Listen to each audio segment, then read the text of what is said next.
si ça vous va, parce qu'il y a des étudiants qui ont d'autres choses à cette Bien heure-là, sûr. mais ils veulent vraiment pas rater ce séminaire spécial. OK, partager, et voilà. Maintenant, vos fiches sont là. Merveilleux. Merci, On va Pierre. commencer avec slideshow du départ. Voilà. Ça marche? Alors, l'idée, c'est OK. que Est-ce que je je peux pars. vous... Oui, je peux vous introduire d'abord, Bien d'accord? sûr, bien OK, sûr. OK. Bonjour tout le monde. Je m'appelle Peter Manson. J'enseigne le droit des affaires et des sociétés ici à McGill, faculté de droit. En l'automne dernier, on a initié une nouvelle série de séminaires qui s'appelle les McGill Seminars on Business and Society. On essaie d'explorer des questions courantes et importantes dans la vie quotidienne des sociétés modernes d'une perspective du droit des affaires et droit commercial et droit des sociétés pour bien et mieux comprendre en fait les relations entre la vie économique et la vie des gens. Et comme ça, si vous regardez les derniers séminaires sur notre site, je vais donner un link tout de suite, Business Law Platform à McGill, vous allez voir qu'on a couvert assez beaucoup de sujets différents et nos invités sont venus d'une variété d'universités, des expériences. Ils travaillent en tant qu'académiciens, praticiens et on en fait des perspectives très diverses. Et aujourd'hui, ça, c'est mon grand plaisir et aussi mon grand honneur de recevoir chez nous Madame professeure Sophie Schiller. Sophie Schiller vient de l'Université de Paris, Dauphine, et elle est une personne très connue en France et au-delà pour son travail dans les marchés financiers et le droit de société. La raison pour laquelle je suis particulièrement heureux qu'elle nous joigne aujourd'hui, c'est parce qu'elle était intimement impliquée dans la préparation de la loi sur laquelle elle va donner une conférence aujourd'hui. Et comme vous allez voir dans quelques minutes, la loi de la vigilance en France de 2017 est rapidement devenue une loi d'inspiration bien au-delà des frontières de la France pour explorer les façons concrètes comment on peut créer des responsabilités autour et au sein des sociétés commerciales aujourd'hui. Professeur Schiller va nous donner une petite explication sur les contenus clés de la loi, mais aussi elle va réfléchir avec nous sur les leçons et les expériences avec la loi, si je ne me trompe pas. Alors, Sophie, bienvenue chez nous. C'est vraiment très, très gentil. Normalement, le plan est de parler environ 30 minutes, 35 minutes, et après d'avoir quelques questions. Et comme j'ai compris, ça vous va de recevoir les questions quand même en anglais, parce que ça serait une bonne idée. Et normalement, on a 1h30, mais chaque séminaire a une duration, une longueur différente. Des fois, on finit à 60 minutes, 70 minutes, on verra. Voilà, le floor is yours. Merci beaucoup. Merci beaucoup à vous, Pierre. Merci pour cette invitation et merci de faire l'effort de m'écouter en français. C'est vrai que pour moi, c'est plus facile de vous parler en français, d'autant plus que nous allons parler d'une loi française. Donc, si vous voulez bien mettre le premier slide, Pierre. Cette loi dont je vais vous parler aujourd'hui, c'est donc la loi du 27 mars 2017 relative au devoir de vigilance des sociétés mères et entreprises donneuses d'ordre. C'est une loi, comme Pierre l'a expliqué, sur laquelle j'ai beaucoup travaillé. C'est une loi qui a mis beaucoup de temps en France à être rédigée. Le point de départ de la loi, comme vous le savez certainement, c'est un accident terrible qui a eu lieu en 2013 au Bangladesh et un immeuble qui était l'immeuble du Rana Plaza s'est écroulé. Il y a eu plus de 1200 morts et dans les ruines de l'immeuble ont été retrouvées des étiquettes de marques occidentales parce que dans cet immeuble travaillaient des entreprises de bâtiments, de fabrication qui travaillaient pour des entreprises occidentales. Et le drame a été terrible, plus de 1200 morts, mais au-delà du drame local, ça a été une prise de conscience de comment, pour éviter de tels drames, mettre en place une responsabilité non seulement locale, mais au-delà du pays, des entreprises qui, a priori, pouvaient être impliquées dans ce drame. Et c'est un débat qui a commencé dans de nombreux pays sur cette responsabilité des entreprises qui étaient impliquées dans de tels drames humains. Et c'est un débat qui a eu en France une vivacité, une force particulièrement grande. Et donc 2013, et pendant 4 années, il y a eu un grand échange entre les politiques, les représentants des entreprises et les représentants des associations pour essayer de trouver une solution qui soit acceptable pour tous. Il y a eu plusieurs textes, des plus en faveur des entreprises, des plus en faveur de la protection très, très avancée.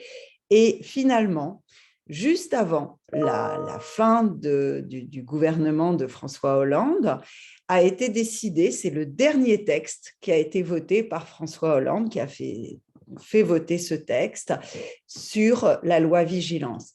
À titre personnel, j'ai eu l'occasion de travailler plusieurs années sur ce texte, entre 2013 et 2017, sur une question qui était très complexe et qui déchaînait vraiment les passions, qui était comment définir les sociétés qui devaient être responsables en application de ce texte. Et c'est parce que moi, ma spécialité, comme le disait Pierre, c'est le droit des sociétés. On m'a demandé de réfléchir à des critères et à des éléments qui permettaient de définir ces sociétés concernées.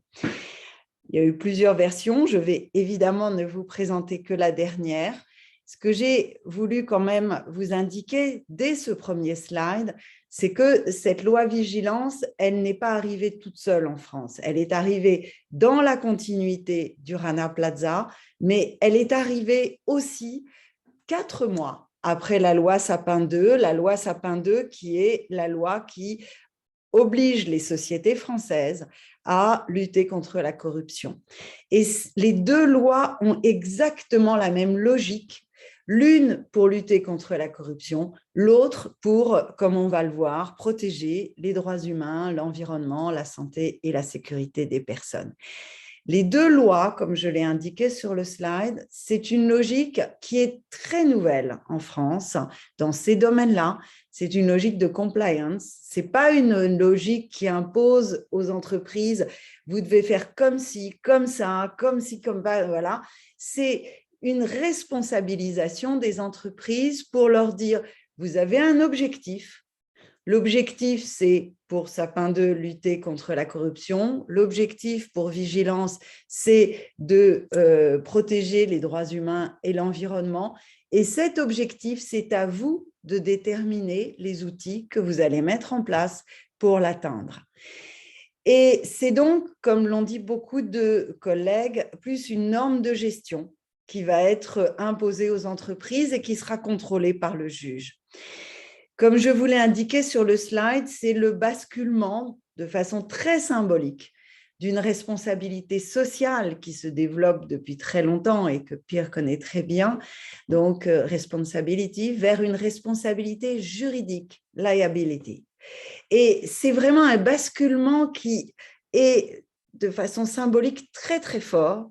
Et c'est un basculement aussi très fort de ce qui existait auparavant, c'est-à-dire des principes de soft law et des principes de soft law qui parfois étaient très fortement appliqués. Je pense aux principes directeurs de l'OCDE que beaucoup d'entreprises respectaient. Mais on est passé de cette logique de soft law à une logique de hard law, ce qui a été très, très fort. Et en France, nous avons été le premier pays au monde à avoir cette démarche. Et c'est cette démarche très innovante que je vais vous présenter. Je vais vous présenter donc la loi Vigilance avec un premier bilan 5 ans après, parce que nous avons les premiers éléments de bilan. Et je vais terminer en vous parlant des perspectives que nous avons, parce que c'est un mouvement qui est très continu. Et c'est une évolution qui se fait de façon quotidienne presque en France et bientôt en Europe. Donc tout d'abord, et si vous voulez bien passer le slide suivant, donc tout d'abord une présentation de la loi et du premier bilan. Donc, quelles sont les sociétés visées? Quelles sont les sociétés visées par la loi française? Je pense que vous avez déjà des éléments de connaissance sur cette loi française. J'irai assez vite, mais je veux quand même vous donner les points les plus importants. Les sociétés sont visées par 2 critères.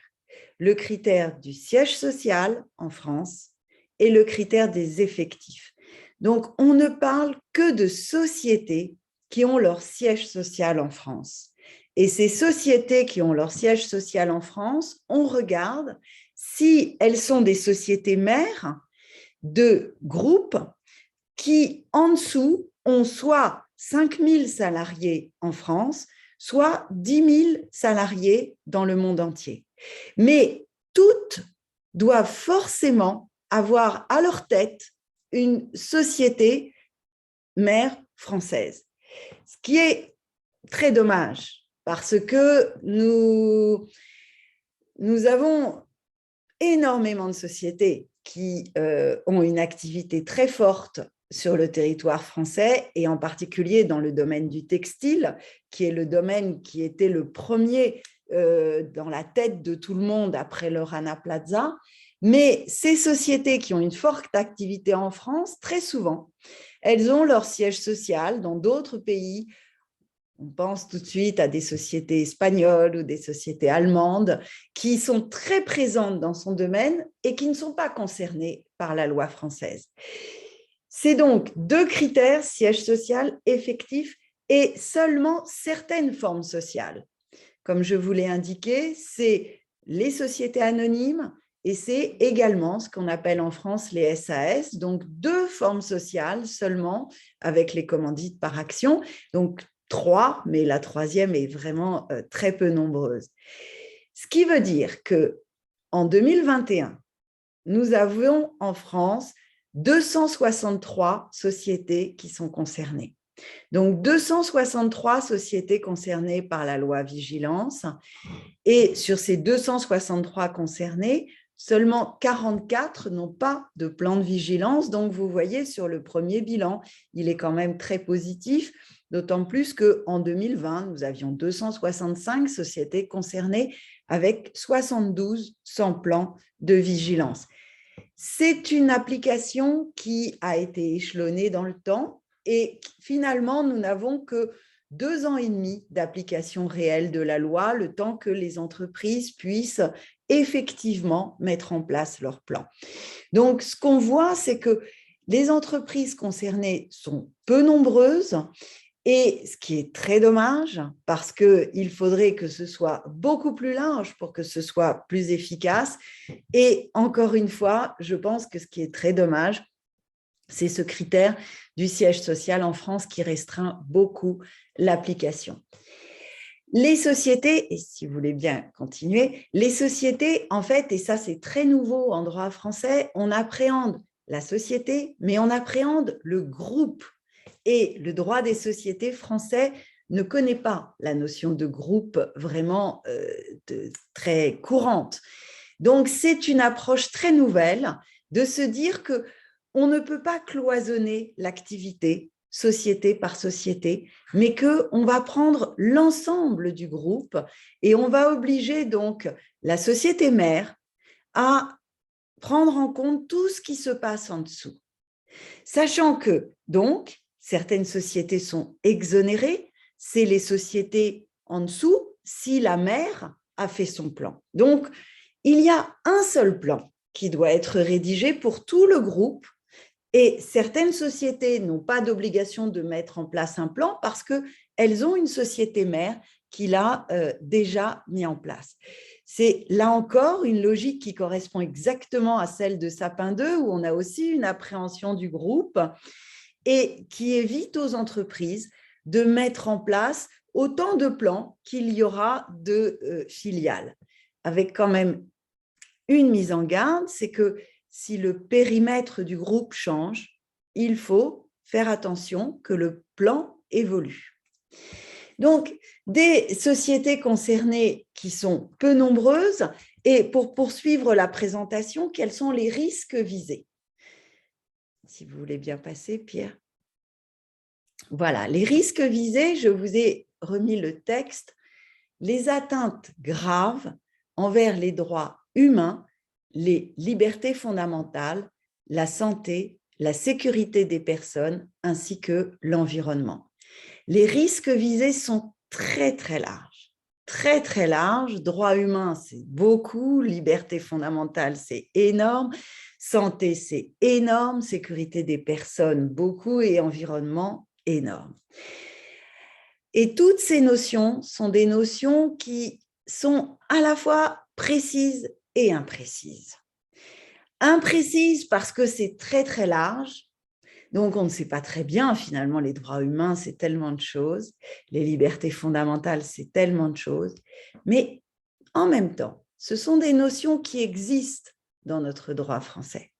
Et par exemple, pour s'arrêter un instant sur la notion de droit humain, en Europe, nous avons la Convention européenne des droits de l'homme et cette Convention européenne des droits de l'homme est mise en œuvre par la Cour européenne des droits de l'homme. Donc, nous avons une juridiction spécialisée et grâce à cette juridiction spécialisée, on sait très bien ce que sont ces droits humains parce que cette juridiction spécialisée, très régulièrement, elle a l'occasion d'expliquer ça, c'est un droit humain, ça, non, ça, oui. Et je vous ai donné quelques exemples de droits humains qui concernent les entreprises. L'interdiction de l'esclavage et du travail forcé, le droit à la liberté et à la sûreté. La sûreté, c'est le fait de ne pas être en situation de danger. Et quand on pense à la situation du Rana Plaza, c'est évidemment une atteinte à la sûreté, au fait qu'on est en sécurité. Le droit au respect de la vie privée et familiale, la liberté de pensée, de conscience, de religion, qui malheureusement est quand même pas toujours si respectée, la liberté de réunion, d'association, l'interdiction de la discrimination, protection des biens, etc., etc. On voit que rien que derrière l'expression droits humains, il y a pour les entreprises une très grosse charge de responsabilité pour prévenir toutes ces atteintes graves. C'est, comme je vous le disais, un mouvement qui est continu, un texte qui évolue tout le temps. Et je vous ai juste cité une évolution qui a été apportée en août dernier par le législateur. La loi a rajouté une vigilance particulière en cas de déforestation associée à la production et au transport vers la France de biens et services importés. Ce qui veut dire qu'une société française, par exemple, qui importerait des biens du Canada, et qui sont des meubles. Si ces meubles en bois faisaient l'objet d'une déforestation au Canada, la société française devrait avoir une obligation pour éviter ces atteintes graves à la déforestation au Canada. Donc, la société française qui importe ces biens se retrouve avec l'obligation imposée par la loi Vigilance. C'est une obligation de protéger les atteintes graves pour tout ce que fait la société, mais pour tout ce que fait aussi ses filiales. Donc, si la société française a une filiale en Birmanie, par exemple, il faut que sa filiale en Birmanie respecte la loi Vigilance et donc évite les atteintes graves contre les droits humains. Et c'est les filiales contrôlées directement et indirectement. Donc, on va descendre très, très bas dans la chaîne et ce sont toutes les filiales très, très bas dans le groupe. Et ce n'est pas seulement la société et les filiales, c'est la société, les filiales, mais aussi les sous-traitants, mais aussi les fournisseurs avec lesquels elle entretient une relation commerciale établie. Donc, c'est un scope très, très, très, très large qui s'impose pour les sociétés, ces 263 sociétés que nous avons identifiées. Elles ont des obligations qui s'étendent de façon très, très large. Et qu'est-ce qu'elles doivent faire? Si vous voulez bien continuer, Pierre. Elles doivent donc élaborer un plan en association avec les parties prenantes. Donc, si elles le veulent, si elles veulent, elles peuvent travailler avec les associations, avec les syndicats, et de préférence dans des initiatives tripartites, pluripartites. Ça, c'est quelque chose sur lequel je reviendrai si vous souhaitez. Et ce plan, en fait, l'obligation, c'est que ce plan, il doit être public. La première obligation de la société, c'est de faire ce plan et de rendre public ce plan. Et ce qui va permettre de ce qu'on appelle en France, avec une expression que vous allez bien comprendre, le name and shame, c'est-à-dire la façon d'obliger la société à avancer. Autrement, elle a ce shame qui pourrait lui porter préjudice. Alors, quelle est la démarche? Je vais un peu vite parce que j'ai beaucoup de choses à vous dire. Quelle est la démarche? Si vous voulez bien continuer, Pierre. La démarche, c'est une démarche en 5 temps. C'est la loi qui décrit tout ça. Le premier temps, c'est la cartographie des risques. C'est de faire une carte de tous les risques où je vais identifier les risques, je vais analyser les risques, je vais hiérarchiser les risques. Donc, si je travaille dans le secteur du textile, évidemment, mon risque, ce sera potentiellement plus sur les droits humains. Si je travaille dans le secteur de la chimie, mon risque sera plus sur l'atteinte à l'environnement, etc. Et je vais faire une hiérarchisation. Ensuite, je vais faire une évaluation de la situation.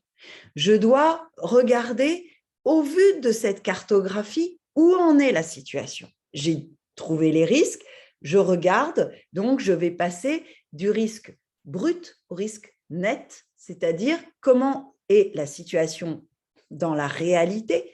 La démarche de cette loi, et c'est en ça que c'est une démarche de compliance, c'est qu'on ne veut pas juste du papier, on veut de la réalité. On veut que les entreprises mettent en place de vraies mesures.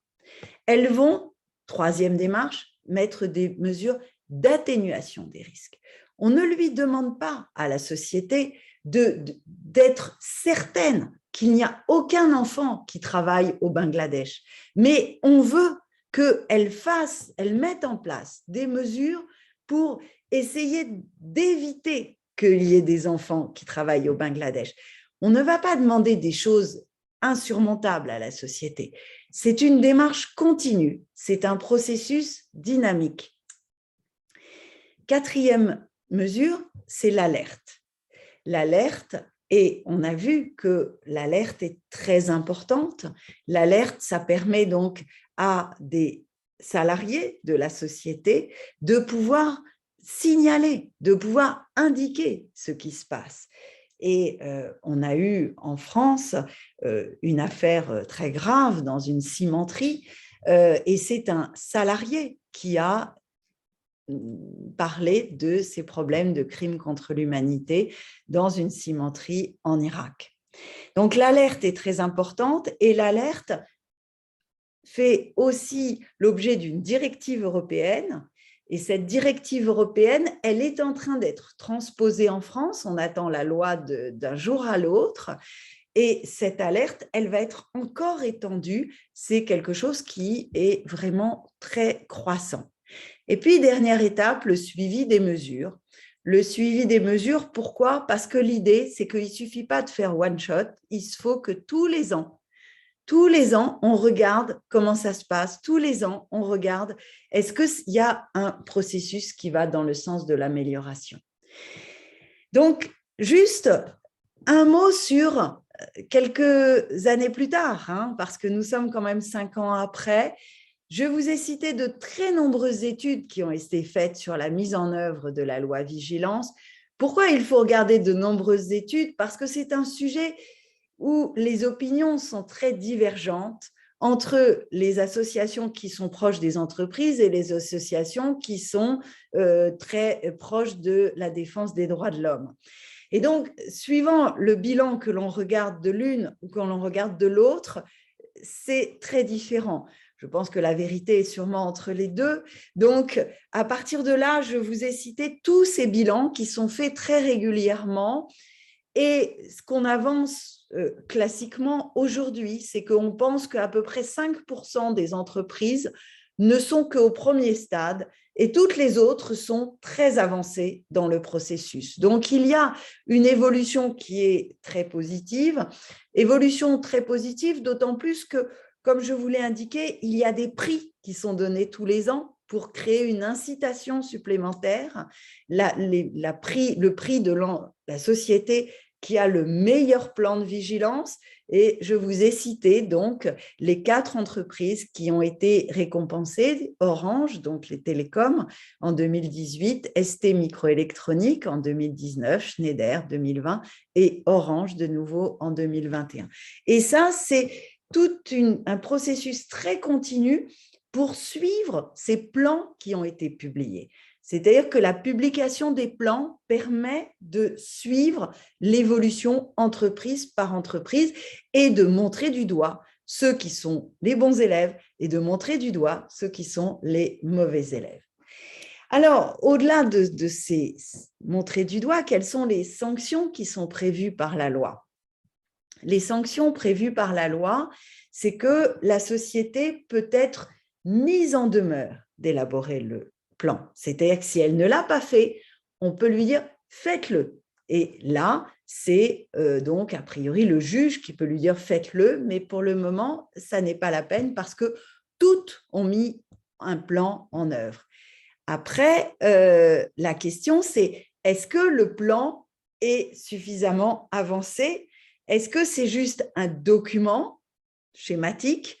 Est-ce qu'il va assez loin? Est-ce qu'il est assez ambitieux?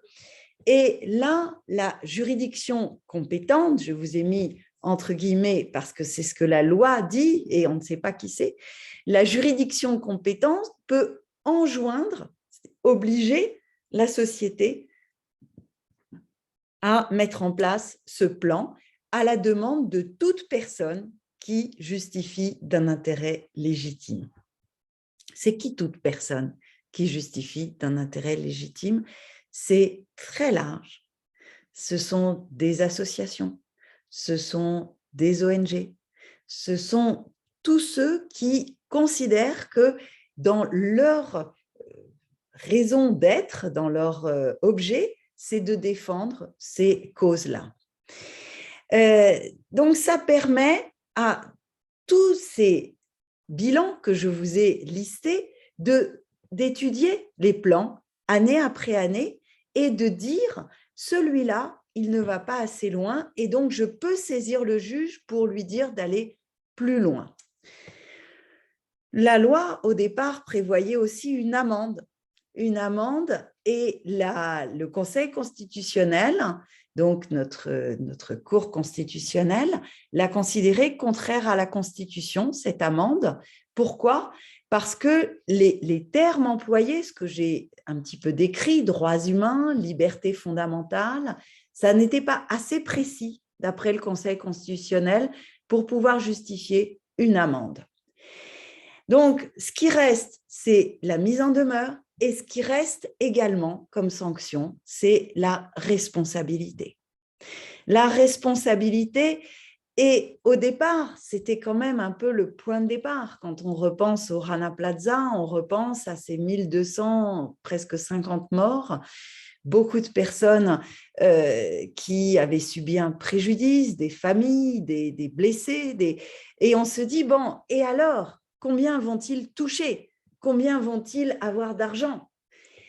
Et la loi là-dessus est assez maladroite parce que la preuve à apporter est très difficile. Il faut prouver que si le plan avait été meilleur, l'accident n'aurait pas eu lieu et donc la victime n'aurait pas subi de préjudice. Et ça, la preuve est à peu près impossible. Et finalement, la loi n'a pas vraiment atteint son objectif de ce point de vue-là, parce que c'est sûr que pour les victimes, c'est à peu près impossible d'établir cette preuve et de pouvoir espérer une indemnisation. Lorsque la décision est rendue, le juge peut décider de publier la décision, ce qui est une sanction de plus. Alors, encore une fois, et là, on passe, on est quand même 5 ans après, quel bilan des procédures ? Les procédures engagées, il y a 2 procédures qui ont été engagées sur ce fondement de la loi Vigilance en France, toutes les 2 contre Total, et toutes les 2 engagées par des ONG, donc des associations. La première, c'est pour reprocher à Total d'avoir voulu exploiter des champs pétroliers dans une zone naturelle protégée en Ouganda, au mépris des droits humains, donc de communautés locales et de l'environnement. Et la seconde, pour avoir poursuivi ses activités en créant des atteintes graves au système climatique. Total est notre première société pétrolière. C'est sûr que pour le climat, ce n'est pas absolument formidable. Après, c'est une société pétrolière, donc on ne peut pas attendre des miracles. Et tout le débat, c'est justement qu'est-ce qu'on peut attendre ? Est-ce qu'elle a été suffisamment loin, pas assez loin ? Et pour le moment, on ne sait pas en fait ce qu'il en est sur la qualité du plan. Pourquoi ? Parce que pour le moment, en 2020 et 2021, tout le débat, c'était pour savoir quel est le tribunal compétent. Avec un échange entre 2 tribunaux, le tribunal de commerce, qui donc est compétent pour les affaires qui concernent les commerçants et les sociétés commerciales, et le tribunal judiciaire, qui est compétent pour toutes les affaires de façon générale.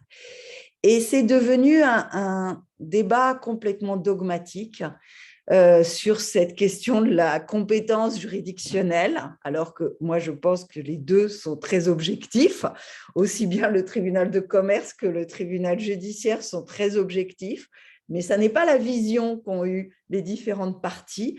Les entreprises étaient absolument obnubilées par l'idée que ce soit le tribunal de commerce et les associations voulaient absolument que ce soit le tribunal judiciaire, chacun étant sur sa position.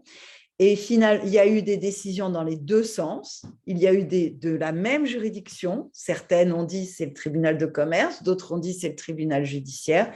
Et finalement, c'est le législateur qui a tranché en décembre 2021 et qui a tout donné comme compétence au tribunal judiciaire de Paris. Donc, ce n'est pas au tribunal judiciaire de toute la France en fonction de là où est implantée la société. Non, tout est pour le tribunal judiciaire de Paris. Bon, comme je vais vous le dire dans quelques instants, c'est certainement une solution qui est assez provisoire, mais pour le moment, c'est des compétences qui relèvent du juge et du tribunal judiciaire de Paris. Pour terminer sur ce premier bilan, juste, je vous ai mis un petit classement sur le slide suivant, si vous voulez bien, Pierre. Voilà, un petit classement qui est fait par une agence de notation qui s'appelle Vigeo Eiris, qui classe les sociétés en pourcentage de réponse par rapport aux problématiques de droits humains et qui classe les sociétés multinationales du monde entier. Et vous voyez que c'est certainement l'effet de cette loi, mais les sociétés multinationales françaises sont les mieux classées au monde sur ces questions de défense des droits humains et beaucoup mieux que beaucoup, bien sûr que les Chinois qui sont tout en bas, mais même les États-Unis qui sont à 31 alors que nous sommes à 48. Donc, c'est une loi qui peut-être n'a pas donné lieu à beaucoup de contentieux et beaucoup d'actions devant les juges, mais malgré tout, c'est un bilan qui est à ce jour extrêmement positif et ça n'est certainement pas fini parce que tout ça est en cours. Alors justement, quelles sont les perspectives? Les perspectives à 5 ans, donc on va passer au deuxième temps qui sera beaucoup plus bref, les perspectives après 5 ans. Donc les perspectives aujourd'hui, si vous voulez bien avancer, voilà, les perspectives après 5 ans. Un point d'abord sur les développements en Europe. En Europe, avant la loi française, nous avions au Royaume-Uni 2 lois que Pierre connaît très bien, qui sont l'une en matière de corruption et l'autre qui est sur cette question des droits humains, la Modern Slavery Act en 2015, mais avec une démarche très différente de la nôtre en France parce que c'est une logique très spécialisée, juste sur certains domaines très spécifiques. Ce qui est plus nouveau et qui est postérieur à la loi française, c'est la loi allemande, que je pense, Pierre, vous connaissez très bien. Et cette loi allemande de 16 juillet 2021 sur le devoir de diligence des entreprises dans les chaînes d'approvisionnement, c'est un texte qui est à la fois proche mais éloigné de la loi française. C'est la même logique, mais le champ d'application est plus large. C'est toutes les sociétés, quelle que soit leur forme, ce n'est pas certaines formes sociales. En France, je vous ai dit, c'est SA, SAS, comme on dit. En Allemagne, c'est toutes les sociétés qui emploient plus que 3 000 salariés en Allemagne, 10 000 en 2024, même si elles ont leur siège social à l'étranger. Donc, ce message qui me semblait très important, les Allemands l'ont très bien entendu. Les obligations imposées aux entreprises sont plus précises. Les termes français, je vous l'ai dit tout à l'heure, sont très larges, alors qu'en Allemagne, ils ont choisi de se référer à des textes précis, des textes nationaux, des textes internationaux. Et donc, c'est seulement sur ces textes nationaux et internationaux qu'on pourra prononcer une sanction. Je vous ai donné des exemples, travail des enfants, émissions de mercure, transport de déchets dangereux.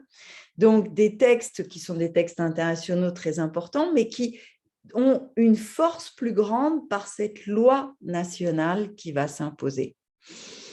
Et les sanctions sont sévères, plus sévères qu'en France, parce qu'eux ont maintenu une amende jusqu'à 800 000 €, jusqu'à 2% du chiffre d'affaires annuel, mais ils ont fait un autre choix que la France sur la compétence. Ils ont désigné une autorité. Une autorité, et c'est donc cette grande distinction entre compétence du juge ou compétence d'une autorité. Tout à l'heure, Pierre, dans sa présentation, a dit que je connaissais assez bien le droit financier. C'est vrai que je siège à titre personnel, je suis juge dans une autorité, justement, ce qu'on appelle une autorité administrative indépendante en France. C'est l'autorité des marchés financiers, c'est l'autorité qui sanctionne les violations des règles du marché. Et je suis donc juge au sein de cette autorité. Et nous prononçons de nombreuses sanctions, parfois très élevées, de plusieurs dizaines de millions d'euros de sanctions contre des sociétés. Et ça me donne l'occasion de constater le fonctionnement d'une autorité. Et cette autorité qui a l'avantage de pouvoir à la fois donner des orientations pour appliquer un texte, ce n'est pas moi, c'est d'autres services de l'autorité qui donnent des recommandations, qui répondent aux entreprises qui ont des questions et qui donc ont tout un travail pédagogique. Et si finalement les entreprises violent les textes, eh bien, ils viennent devant moi et moi, je n'ai aucune relation avec les départements qui accompagnent les entreprises. Moi, je suis là pour sanctionner. C'est la même logique qui a été adoptée en France pour la protection des règles anticorruption.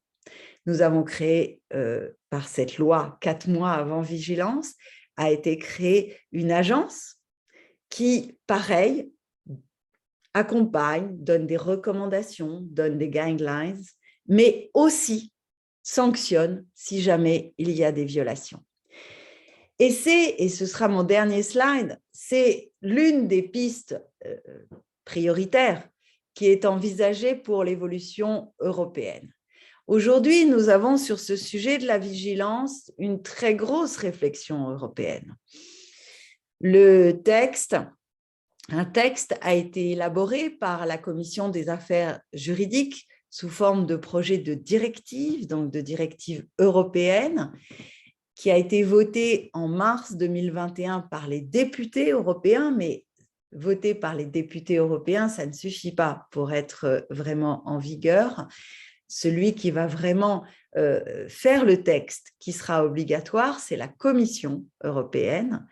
Et ce texte a été transmis en mars 2021 à la Commission, qui doit présenter son projet. J'ai mis en février 2022, j'espérais, c'était cette semaine normalement, donc j'espérais peut-être le lundi, mais je pense que ce sera plutôt vendredi que le texte va être présenté et j'ai quelques pistes sur le texte, mais malheureusement, je ne peux pas vous en parler, ce n'est pas public.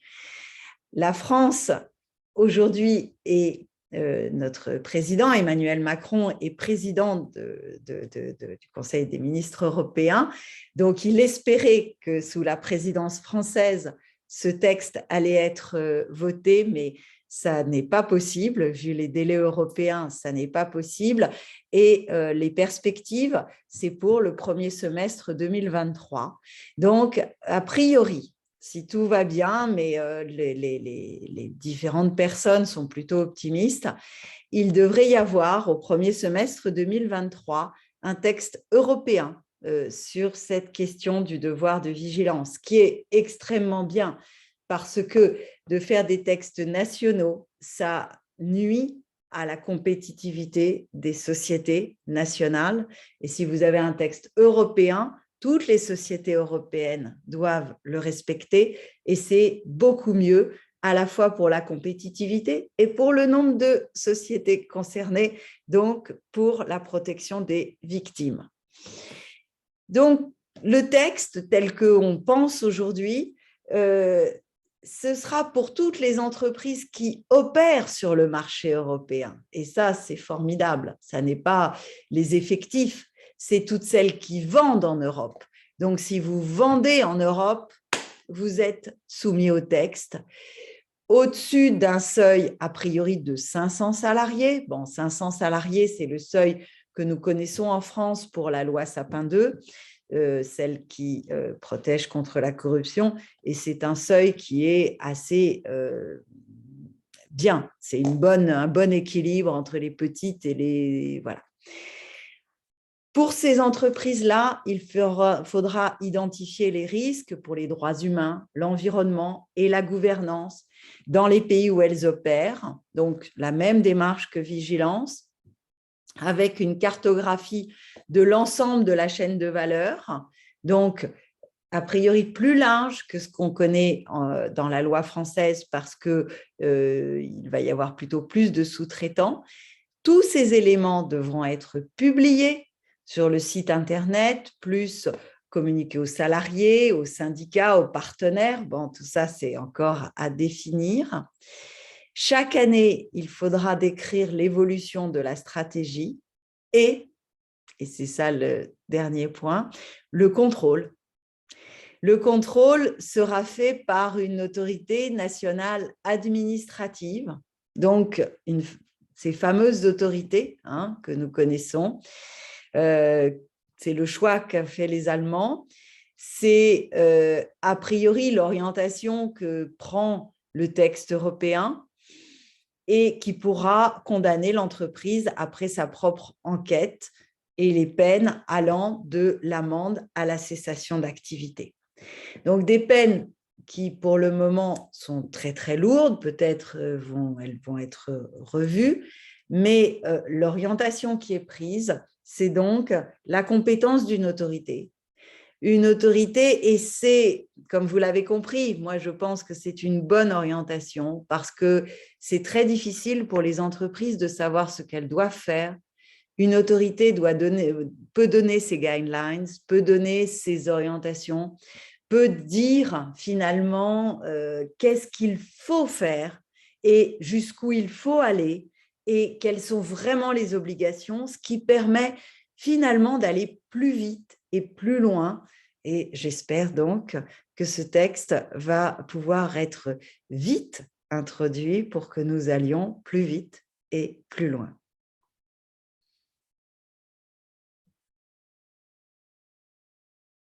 Merci tant, Sophie. Ça, c'était vraiment merveilleux. Merveilleux. Si riche et détaillé, c'est incroyable. Vraiment bien. Alors, peut-être à cause du français, mais aussi parce que là, les étudiants vont aller dans 2 semaines de, pas retraite, mais d'études approfondies à partir de vendredi. Comme ça, cette semaine est vraiment busy pour tout le monde. Et c'est difficile de trouver des moments où plusieurs personnes peuvent venir, mais ne soyons pas découragés parce que moi, je vais revisiter ce vidéo et le contenu avec les étudiants en classe. Je voudrais bien savoir if there are any, I would like to know if there's any questions from those that have joined us, and feel free to ask in English.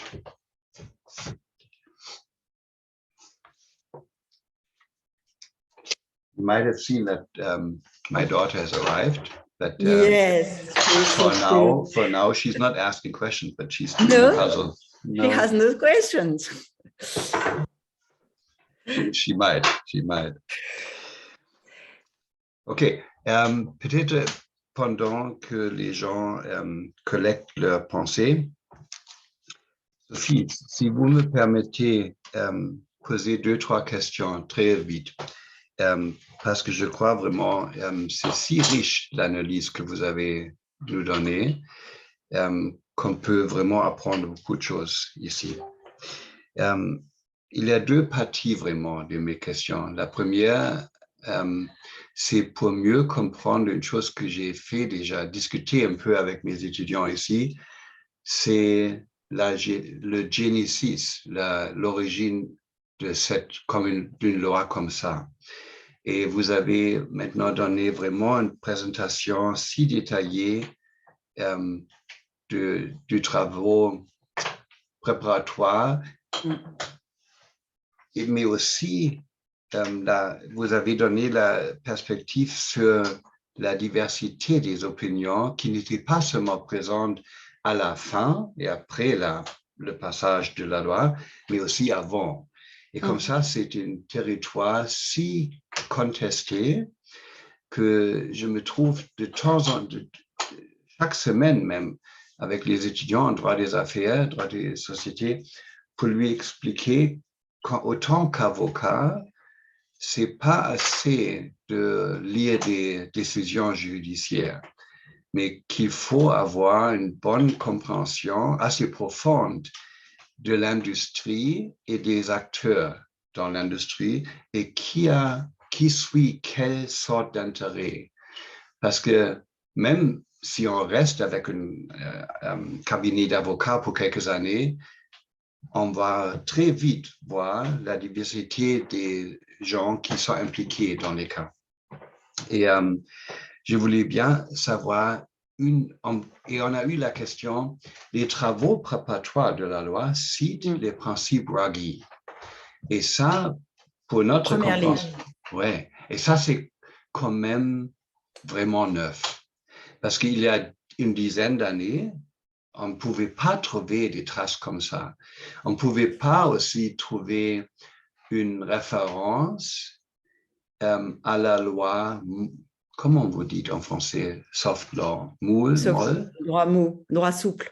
Droit souple, droit souple. On dit soft law souvent. Ouais, ok. Parce que surtout dans nos efforts de trouver un droit qui peut être un peu plus efficace au sein des chaînes d'approvisionnement mondiales, on cherche des exemples du droit dur, mais de plus en plus, on voit dans un train de responsabiliser, comme vous avez dit, les sociétés mêmes. C'est une combinaison de droit souple et droit dur. Et on voulait bien savoir un peu plus comment ça s'est déroulé dans l'équipe des gens qui ont préparé la loi et des experts comme vous, de dire maintenant, c'est nous en France qui vont faire une loi comme ça, qui vont préparer quelque chose comme ça, une intervention que tout le monde va regarder. Et c'est pour ça qu'il faut signaliser au monde qu'on est au courant de plusieurs échelles sur lesquelles on travaille maintenant. Et, mais comment c'était possible de trouver un consensus pour progresser comme ça? Ouais. Le consensus a été, comme vous le comprenez, très long et très difficile à trouver. A été mis en place une plateforme, donc un endroit où discuter les différents représentants entre les entreprises et les associations. Et les échanges étaient d'une violence. Je n'ai jamais vu de ma vie des échanges tellement violents. Jamais. Un jour, j'ai été traitée de soi-disant juriste. C'est-à-dire, voilà, je n'étais même plus une juriste. Et c'est vraiment des sujets on dirait que ça rend les gens fous. Et ce qui est dommage parce que moi, je leur disais souvent, mais tout le monde a le même objectif quand même, c'est d'éviter que les drames se reproduisent. Et ce n'est pas, il faut éviter le dogmatisme de dire jamais une loi, il faut absolument une loi très répressive, mais c'est pas l'objet, c'est pas l'idée, c'est pas si je punis, ça va être efficace. C'est un peu comme, je vois votre fille là qui est petite, c'est que quand on est petit et qu'on soigne les enfants, si ça pique, ça veut dire que ça soigne bien. Non, c'est pas vrai. Vous avez des très bons médicaments qui ne piquent pas. Alors pourquoi faut-il piquer quoi? Et c'est toute cette logique qui a empêché le travail d'avancer. Parce que chacun était dans ses positions très fermes. Et ça a duré beaucoup, chacun se disant avec du lobbying, chacun de son côté. Pour moi, le lobbying a été aussi fort d'un côté que de l'autre. Je refuse de parler plus d'un côté que de l'autre. Et chacun pensant, allez, moi je vais faire avancer, moi je vais freiner, moi je vais… Bon. Et finalement, la loi était à peu près enterrée. Vraiment, pendant l'année 2016, moi, je pensais qu'il y avait très, très, très peu de chances que la loi soit votée. Et nous avons eu une situation politique en France qui était un petit peu particulière, c'est que était président de la République François Hollande, et il avait une majorité à l'Assemblée nationale qui était de plus en plus réduite parce que beaucoup de députés qui étaient pour lui étaient partis vers d'autres partis. Et il n'arrivait plus à faire voter de textes parce que les députés qui normalement étaient dans son camp n'étaient pour beaucoup refusé de voter ces textes. Et c'est certainement c'est certainement une espèce de discussion, de marchandage, comme on pourrait dire, qui a été fait. Je vote telle loi, mais vous ferez passer la loi vigilance. Voilà. Hein. Donc, et au final, la loi Sapin 2 venait de passer, avec toute son architecture et sa logique. Et tout de suite derrière, il a fallu reprendre tous les éléments de vigilance pour rendre la loi applicable, parce qu'elle a été un petit peu censurée par le Conseil constitutionnel, mais dans des versions d'avant, elle aurait été complètement mise à la poubelle, quoi. Donc, si on voulait faire quelque chose qui soit applicable, il fallait reprendre pour transformer ça en un texte qui soit un texte efficace, technique et qui s'applique, quoi, qui serve à quelque chose. Et c'est ça la dernière version. Il y a, pour vous dire, certaines versions antérieures, c'était une présomption de responsabilité pénale des entreprises. Donc, bon, c'est pas sérieux, quoi. C'est pas sérieux. Il y a un moment, je veux bien être tout, mais je crois pas que on puisse déjà une présomption de responsabilité pénale, c'est horrible pour n'importe qui. Et c'est choquant pour n'importe qui. Moi, je n'aimerais pas qu'on me dise que j'ai une présomption de responsabilité de la réussite de mes étudiants, quoi. Et donc, une présomption de responsabilité pénale, et donc là, jamais le Conseil constitutionnel n'aurait accepté une chose pareille. Mais vraiment, et c'est dommage parce que c'est encore un sujet où c'est difficile d'organiser des échanges scientifiques parce que vous avez forcément celui qui est pour, celui qui est contre, celui qui pense ça, celui qui... Alors que sur la plupart des sujets, entre académiques, on peut se parler très facilement et on n'a pas... Enfin, moi, je ne connais pas, pire, vos opinions politiques, vous ne connaissez pas mes opinions politiques, ce n'est pas le sujet. On n'a jamais pensé à discuter de ces sujets-là. Et là, non, c'est vraiment un sujet où la question n'a pas été envisagée de façon juridique, neutre et efficace, quoi. Et finalement, on arrive à quelque chose et tant mieux, hein, tant mieux, les évolutions semblent plus positives, mais même sur le terrain européen, évidemment, on retrouve ces lobbying qui existent de façon très forte à Bruxelles, bien sûr.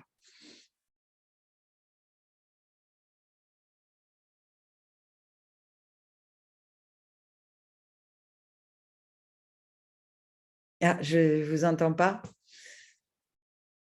Oh, pardon. J'ai dit que je vous admire vraiment pour la patience et la persistance, parce que la loi est devenue si importante pour signaler ce qu'on peut faire, mais aussi d'apprendre des limitations qui sont évidemment aussi le résultat des compromis qu'il fallait faire. Si vous me permettez, deux autres petites questions. Mais nos collègues, our colleagues, you can always ask a question if you want to. You just have to raise your little yellow hand and intervene. I don't know how to do that. Good, Alan, go ahead. Can I intervene? I'm sorry. Yes, please. Technical. Premièrement, Madame la professeure, je veux vous dire que c'est tellement intéressant et je vous félicite. Merci. Pour votre discours et j'ai été tellement impressionné dans le but de vos travaux également qu'est-ce que vous avez accompli. Moi, je suis un avocat, j'ai été en pratique plus de 40 ans et j'ai pratiqué dans le domaine coopératif des sociétés. Donc, la question que je vous pose, c'est vraiment dans la pratique, c'est-à-dire que je comprends qu'il y a des bons buts des statuts. Et qu'est-ce que je veux voir?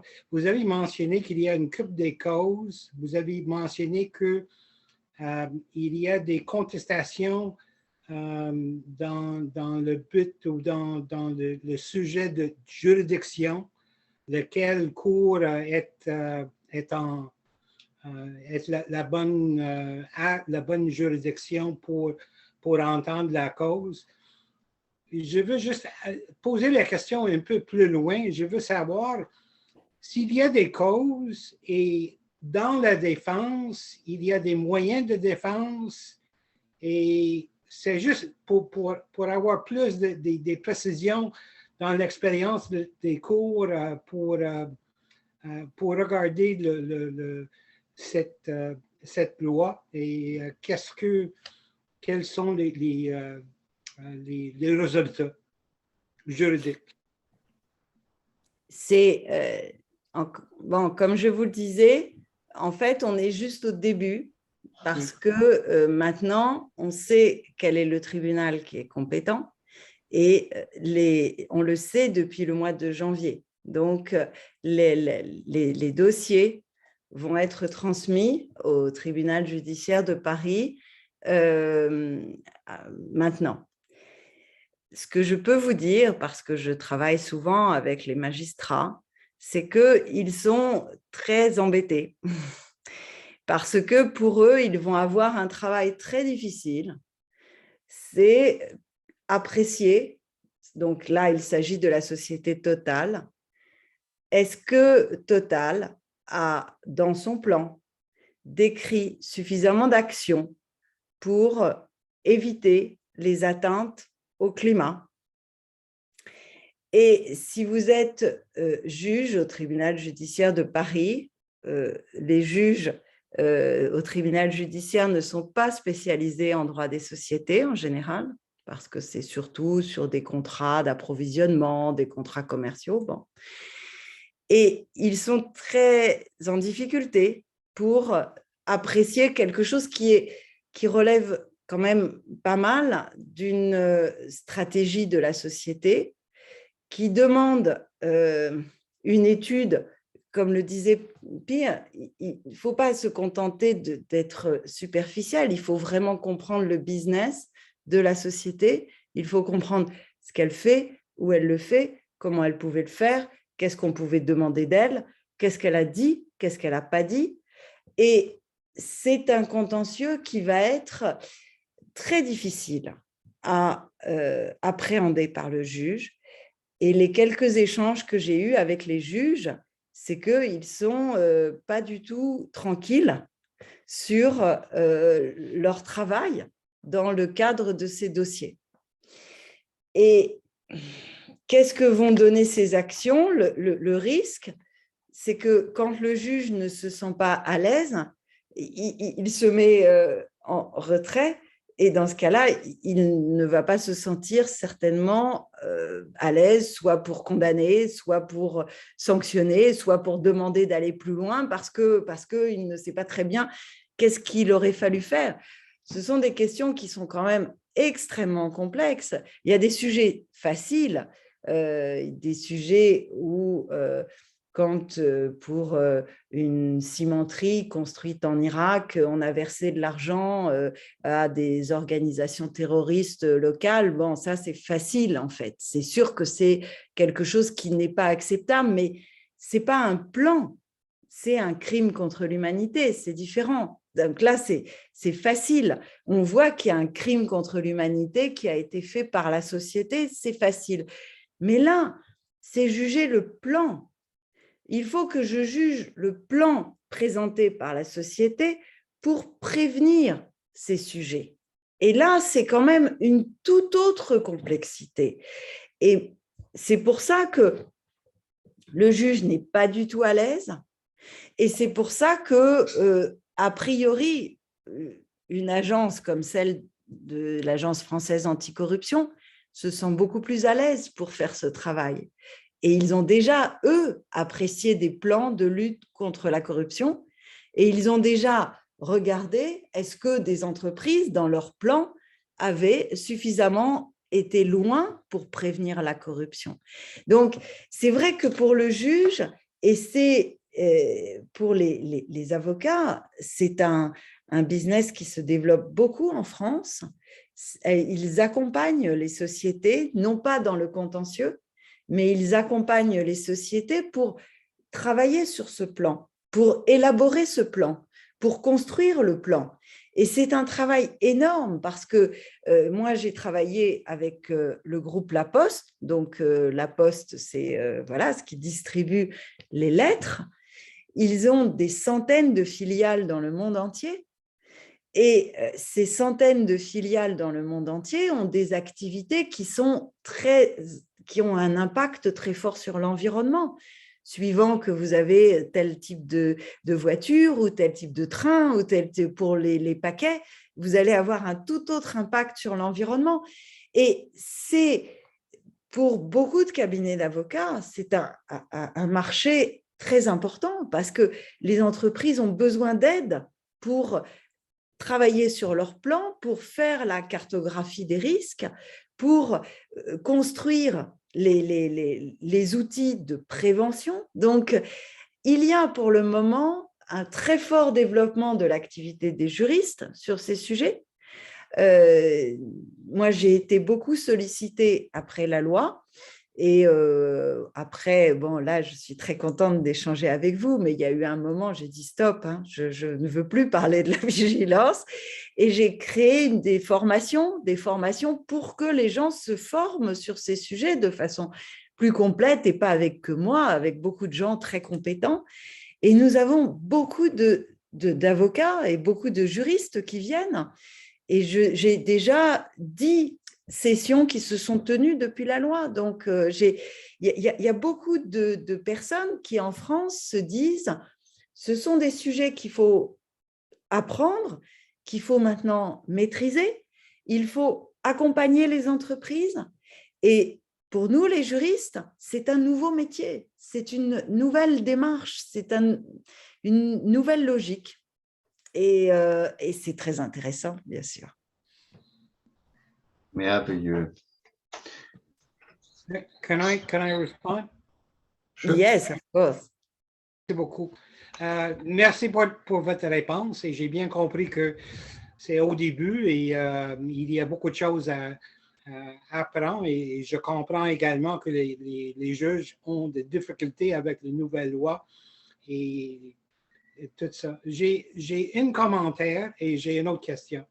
Le commentaire que je fais, c'est dans le sens, s'il y a des exigences qui sont vagues, qui ne sont pas claires, qui sont générales, dans un sens, c'est bon, à cause que c'est possible pour avoir plus d'applications envers beaucoup des activités, mais dans l'autre point de vue, c'est difficile également de demander une compagnie ou une société qui n'a pas fait bien, donc vous avez enfreint une de vos obligations qui n'est pas tellement claire. Donc, c'est juste un commentaire. Mais la deuxième question que je veux poser, j'ai compris que la loi est une loi pour les sociétés. Donc, si je comprends bien, il y a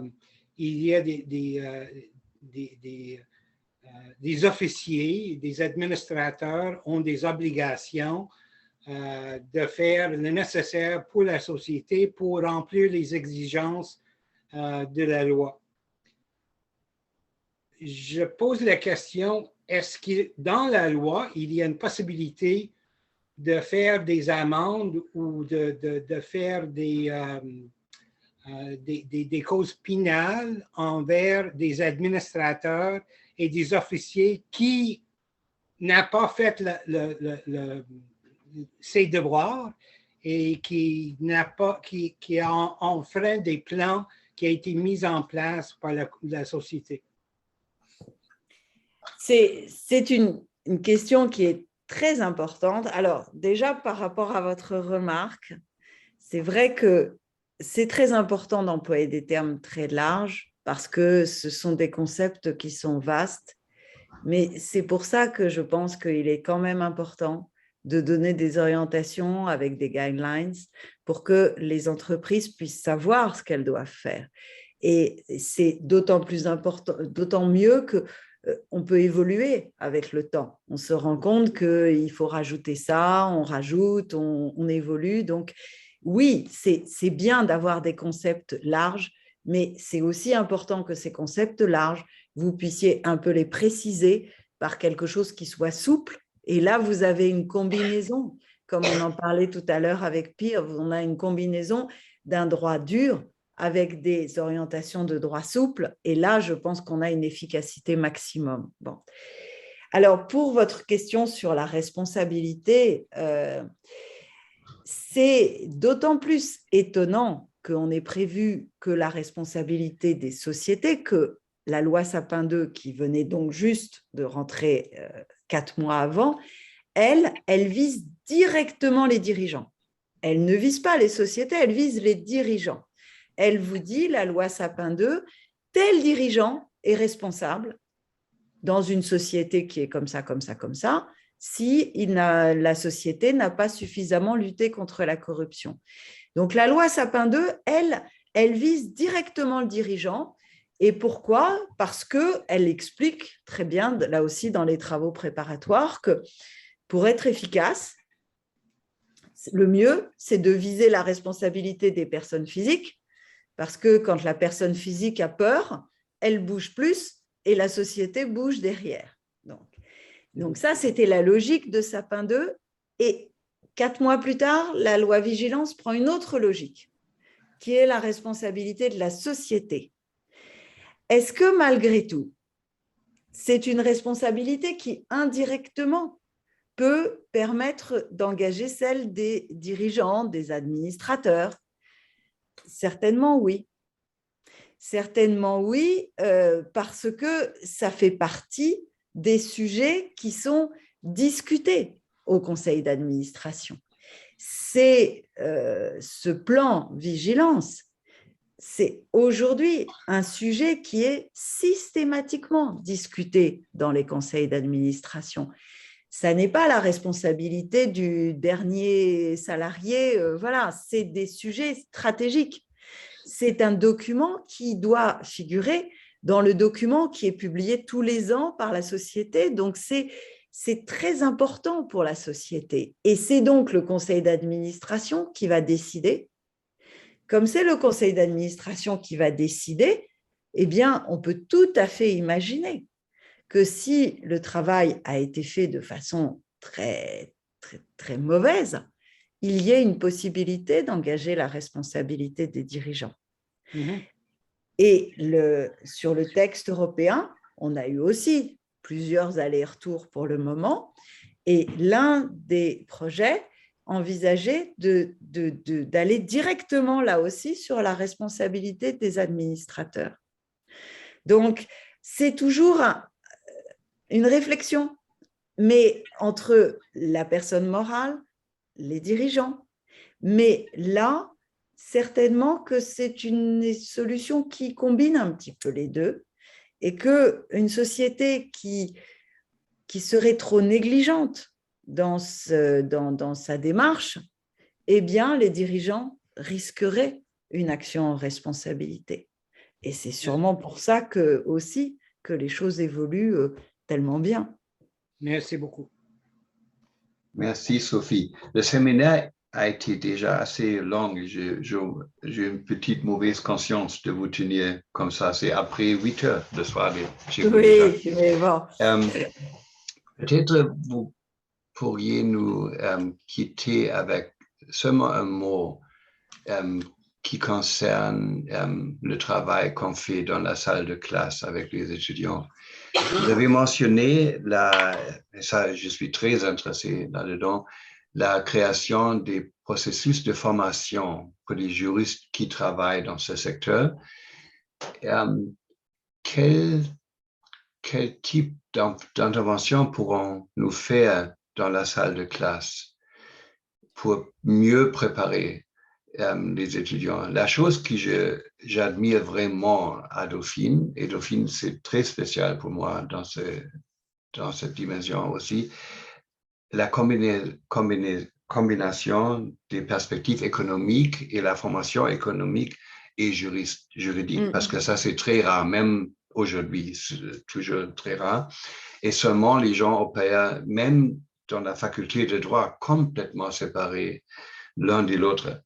Mais là, le travail ou notre recherche pour une loi qui concerne les chaînes d'approvisionnement, ça sera une combination de droits des sociétés, droits du travail et des droits humains. Mais les trois groupes ne parlent pas ensemble.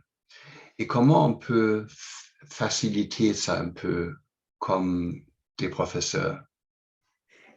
Chez les professeurs, c'est pas toujours facile. Et malheureusement, c'est plus facile souvent avec des professionnels que c'est facile avec des collègues. C'est triste. Hein, c'est triste, mais avec les collègues, c'est pas toujours le plus facile. Alors, évidemment que moi, je travaille avec des collègues qui sont spécialisés en droit du travail. Le travail des organisations syndicales est très important sur ces sujets. Mais là aussi, ça n'est pas simple parce qu'il y a une espèce de combat entre les syndicats et les associations, les ONG.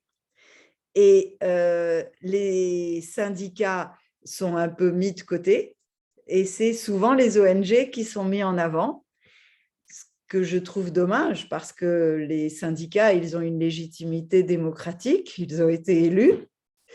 Et les ONG, moi, je ne sais pas qui c'est. Je ne sais pas. Et d'autant plus que, et c'était aussi la question que vous avez posée, monsieur, tout à l'heure, quand vous avez dit ça ne concerne que les sociétés, oui, et ça ne concerne que les sociétés, ça ne concerne pas les associations, ça ne concerne pas les organisations publiques. Et la SNCF, donc notre société de transport de train, est concernée seulement depuis cette année parce qu'ils sont devenus une société. Avant, ils n'étaient pas concernés.